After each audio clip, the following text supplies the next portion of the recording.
ছোট্ট মনি বন্ধুগণ, আমি আজ তোমাদের জন্য একটি কবিতা পাঠ নিয়ে উপস্থিত হয়েছি। আমার আজকের কবিতার নাম বৃষ্টির শব্দ। আমি কবিতাটি লিখেছিলাম 30/7/1984 খ্রিস্টাব্দে। পাঠ করছি।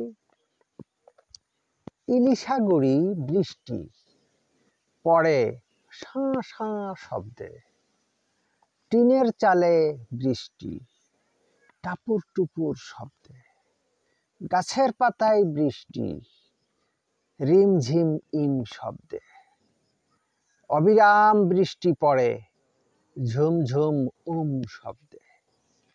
আমার এই কবিতাটি ছোট্ট মণিগণ তোমাদের যদি ভালো লেগে থাকে, তাহলে যারা এখনো আমার এই ইউটিউব চ্যানেলটি সাবস্ক্রাইব করনি, দয়া করে এই ইউটিউব চ্যানেলটি সাবস্ক্রাইব করে নিয়মিত নতুন নতুন ছড়া কবিতা পাওয়ার জন্য অনুরোধ রহিল।